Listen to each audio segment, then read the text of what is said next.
গত কয়েক মাসের বক্স অফিস নজর করলে দেখা যাবে পুজোর সময় বেশ কয়েকটা বাংলা ছবি আশাতীত সাফল্য পেয়েছে। কোটির ঘরে ব্যবসা হয়েছে, যার উপর দাঁড়িয়ে বাংলা ইন্ডাস্ট্রির ঘুরে দাঁড়ানোর কথা সুখের সময়।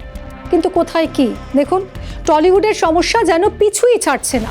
কখনো ডিরেক্টরস গিল্ডের সঙ্গে টেকনিশিয়ানস ফেডারেশনের সংঘাত, কখনো আবার কাস্টিংয়ে রাজনীতিকরণের অভিযোগ। কিছু না কিছু সমস্যা চলছেই।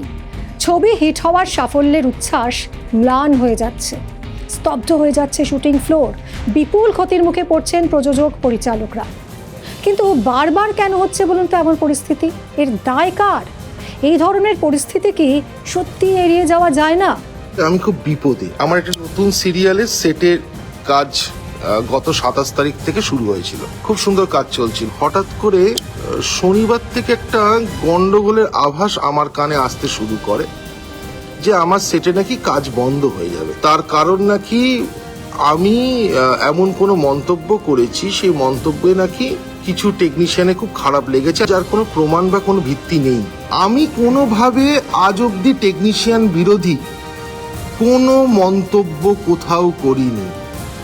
এইটা আমার টেকনিশিয়ান বন্ধুদের কেউ ভুল বোঝাচ্ছে এবং আমি জানি না তারা কেন এটা ভুল বুঝছেন। সোশ্যাল মিডিয়ায় ধারাবাহিকের পরিচালক সৃজিত রায় কয়েকদিন আগে জানিয়েছিলেন যে তার ধারাবাহিকের শুটিং বন্ধ হয়ে গেছে। সেট অর্ধেক তৈরি করে চলে গিয়েছেন টেকনিশিয়ানরা। টেকনিশিয়ানদের আবার দাবি সৃজিত ফেডারেশন বিরোধী কথা বলেছেন, তাই তারা কাজ বন্ধ করে দিয়েছেন।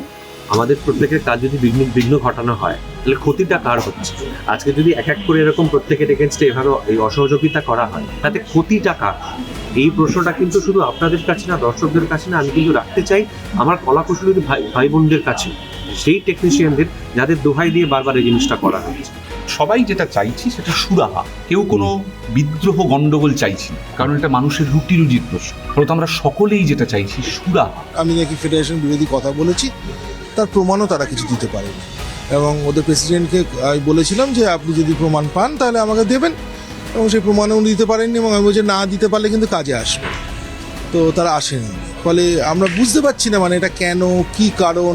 মনে আছে নিশ্চয়ই কয়েক মাস আগে এই টলিউডেই ব্ল্যাকলিস্টেড হয়েছিলেন পরিচালক রাহুল মুখোপাধ্যায়। তার বিরুদ্ধে অভিযোগ ছিল তিনি ফেডারেশনের অনুমতি ছাড়াই বাংলাদেশে শুটিং করে এসেছিলেন। এই জটের ফলে কার্যত স্তব্ধ হয়ে যায় টলিপাড়ার শুটিং। সেবার তো খোদ মুখ্যমন্ত্রীকে হস্তক্ষেপ করতে হলো।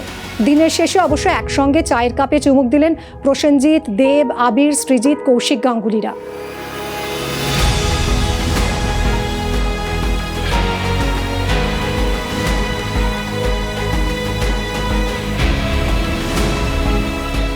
মাত্র মাস কয়েকের ব্যবধান। আবার দেখুন টলিপাড়ায় সেই এক ছবি, ফের অচলাবস্থা। পরিচালক টেকনিশিয়ান সংঘাতের টালিগঞ্জের স্টুডিও পাড়ায় ফের কাজ বন্ধ। দিনভর টেকনিশিয়ানদের সঙ্গে নিয়েই ডিরেক্টরদের কাজ, একে অপরের পরিপূরক, তবু কেন বারবার সংঘাত? সমাধানের কি উপায়? এটা তো দিনের আলোর মতো স্পষ্ট যে বারবার টলিপাড়া স্তব্ধ হয়ে গেলে স্তব্ধ হয়ে যায় স্টুডিওর সঙ্গে যুক্ত বহু মানুষের উপার্জন। তবু কেন ছবিটা বদলায় না, সেটাই সবচেয়ে বড় প্রশ্ন। আগেরবারের মতো এবারও হয়তো মিটে যাবে জটিলতা, কিন্তু ঘর পোড়া গরু তো আমরা, তাই আশঙ্কা হয় ছাই চাপা আগুনের মতোই শতাব্দী প্রাচীন এই টালিগঞ্জ ফিল্ম ইন্ডাস্ট্রির সমস্যার আগুনও জ্বলতে থাকবে না তো দেখি দেখি।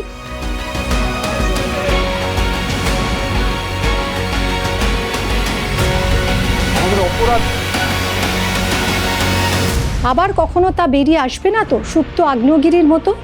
আবারও থমকে যাবে না তো লাইট, ক্যামেরা, অ্যাকশনের কোলাহল? ধুধু করবে না তো স্টুডিও পাড়ার মেকআপ রুম?